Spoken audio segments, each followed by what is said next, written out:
आज इस नई क्विज़ में आप लोगों का स्वागत है। इसमें ये क्विज़ मॉलिक्यूलर बायोलॉजी की पहली क्विज़ है, जिसमें पहला क्वेश्चन है, the genome is the sum total of all genetic material of an organism which stores biological information and this is exactly true. ये बिल्कुल सही जवाब है और इसी जवाब को सही माना गया है। द जीनोम जो शब्द है is the sum total of all genetic material of an organism which stores biological information। तो biological information को जो स्टोर करता है उस हिस्से को हम लोग जीनोम कहते हैं। तो correct answer is option A, true. Second question, दूसरा वाला क्वेश्चन अगर हम देखते हैं तो in diploid eukaryotes the characteristic value of haploid DNA content per nucleus is called C value. Option C is correct. It is actually C value. तो option C is the correct answer. और यहाँ पर important बात यह है कि जो C value paradox है, COT value, वो भी इसी से जुड़ा हुआ है।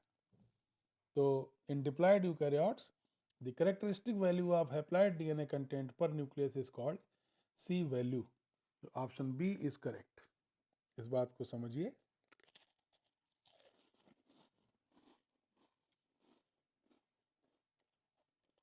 Option C is correct answer.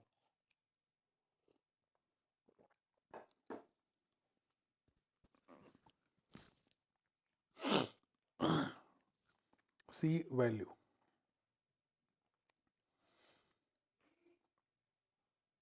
तीसरा क्वेश्चन अगर हम लोग देखते हैं, lack of correlation between genome size and organism complexity refers to the C value paradox. अभी मैंने जिसकी बात की थी, ये वही सी वैल्यू पैराडॉक्स वाला क्वेश्चन है जिसको हम कॉट वैल्यू से डिटरमाइन करते हैं।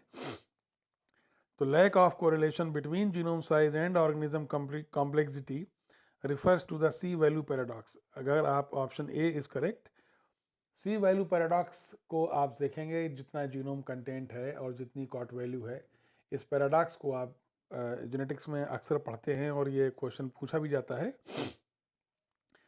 तो इसका आंसर होगा option A, C value paradox. Option A is correct. Lack of correlation between genome size and organism complexity refers to the C value paradox. Option A is correct. Prokaryotes contain only, अब इसमें repetitive या non repetitive, ये sequences की जब बात होती है तो आपको याद होगा कि जब हम लोग सैटेलाइट डीएनए की बात करते हैं तो सैटेलाइट डीएनए को ज़्यादातर रिपीटिटिव डीएनए कहा जाता है, जिसको हम सैट डीएनए भी कहते हैं। और रिपीटिटिव डीएनए जो ज़्यादातर होता है वो इस प्रकार का डीएनए होता है जो मेन डीएनए से थोड़ा सा अलग होता है, और ये अमूमन डिस्टल एंड पर होता है और हाईली रिपीटिटिव भी होता है। कई बार ये हाईली नॉन रिपीटिटिव भी होता है, यानी कि दोनों प्रकार का रिपीटिटिव और नॉन रिपीटिटिव डीएनए, दोनों प्रकार का कंटेंट सेल्स में, सेल के न्यूक्लियस में या ऑर्गेनिजम्स में पाया जाता है। तो यहाँ पर जो बात की जा रही है वो सिर्फ प्रोकैरियोट्स की बात की जा रही है। तो प्रोकैरियोट्स के केस में केवल नॉन रिपीटिटिव डीएनए सीक्वेंसेस पाए जाते हैं, तो they contain only non repetitive sequences.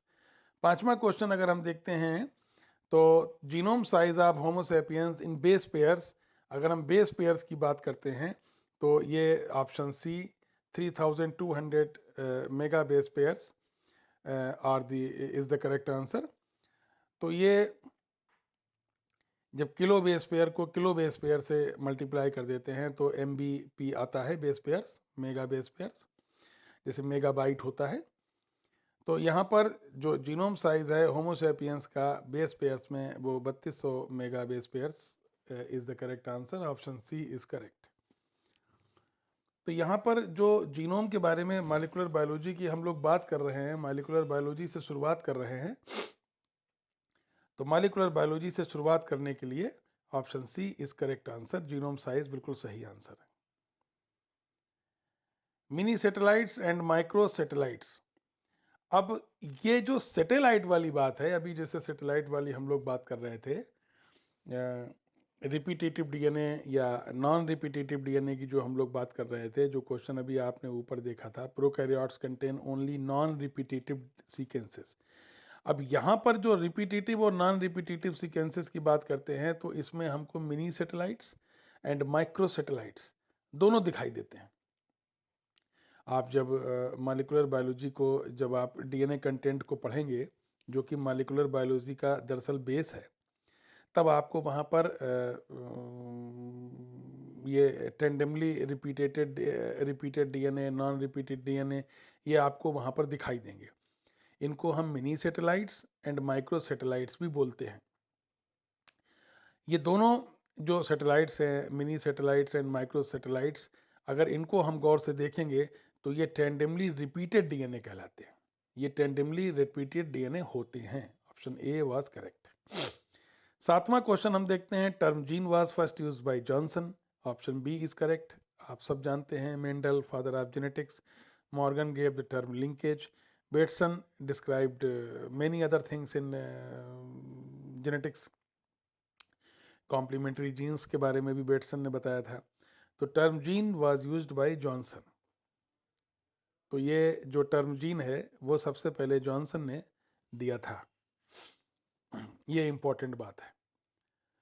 तो जेनेटिक्स की जब हम लोग शुरुआत करते हैं, या जेनेटिक्स के बारे में जब हम लोग पढ़ते हैं, तो मेन रूप से हम लोगों को जिन बातों का ध्यान रखना चाहिए, उसमें जीन, जीनोम और सी वैल्यू पैराडॉक्स बहुत इंपॉर्टेंट है। और ये टर्म जीन बहुत पूछा जाता है कॉम्पिटिशन्स में भी, नीट में भी, नेट में भी। The term gene was first used bye, तो ये क्वेश्चंस अक्सर पूछे जाते हैं, तो इनकी जानकारी आपको रखनी चाहिए। The coding sequences are called exons, हम लोग सब जानते हैं। हालांकि एक्सॉन्स के बारे में मैं आपको एक बात और बताता चलूं जिसको ध्यान रखना है। वो एक्चुअली होता ये है कि नॉन कोडिंग सीक्वेंसेस को हम इंट्रॉन्स कहते हैं, कोडिंग सीक्वेंसेस को हम एक्सॉन्स कहते हैं। लेकिन exons are the sequences which are found in messenger RNA which may or may not code for a protein. ये बात बहुत इंपॉर्टेंट है। यानी जो mRNA में है वो कोडिंग सीक्वेंसेस है, लेकिन वो कोड करता है या कोड नहीं करता है, ये जरूरी नहीं है कि वो कोड ही करे, हालांकि वो कोडिंग सीक्वेंसेस होते हैं। ये बड़ी इंपॉर्टेंट बात है, तो ध्यान रखें, the coding sequences are called exons. लेकिन वो कोड नहीं भी कर सकते हैं, जरूरी नहीं कि वो कोड ही करें। Option A is correct.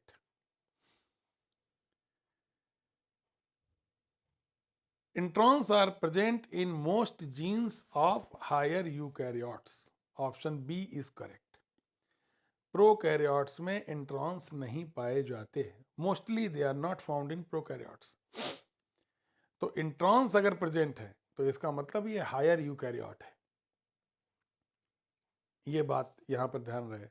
और एक्सॉन्स और इंट्रॉन्स, जब इंट्रॉन्स आर लूप्ड आउट, जब इंट्रॉन्स बाहर निकल जाते हैं, तो फिर एक्सॉन्स ही बचते हैं, और एक्सॉन्स ही होते हैं कोडिंग सीक्वेंसेस, और एक्सॉन से ही बनती है प्रोटीन। इसीलिए जब मैसेंजर आरएनए से कई बार जब डीएनए बनता है, रिवर्स ट्रांसक्रिप्शन होता है, जिसको हम कॉपी डीएनए कहते हैं, वो कॉपी डीएनए का मतलब ही यही है कि मैसेंजर आरएनए में केवल एक्सॉन है, उनसे बन गया कॉपी डीएनए, तो वो सारा का सारा कॉपी हो गया।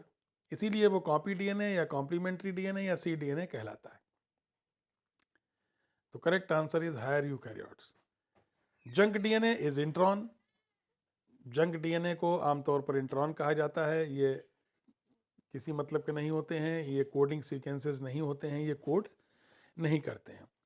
तो यहाँ पर ध्यान रखने वाली बात यह है कि जो एक्सॉन्स होते हैं, यानी डीएनए का वो पार्ट जो कोड करता है उसे एक्सॉन कहते हैं, जो कोड नहीं करता है उसको इंट्रॉन कहते हैं। इंट्रॉन को इंट्रॉन जो होते हैं वो नॉन कोडिंग सीक्वेंस होते हैं, जो कोडॉन्स होते हैं वो कोडिंग सीक्वेंस होते हैं, और इनको जंक डीएनए कहा जाता है। ऑप्शन बी इंट्रॉन्स, जो नॉन कोडिंग सीक्वेंसेस होते हैं। तो उम्मीद है मुझे इस क्विज़ को पढ़ के अच्छा लगा होगा। इसमें कुछ सारी बातें आपको समझ में आई होंगी। कल मैं मॉलिक्यूलर की दूसरी क्विज़ के साथ आपके समक्ष हाजिर होता हूँ। तब तक के लिए थैंक यू, धन्यवाद, गुड बाय।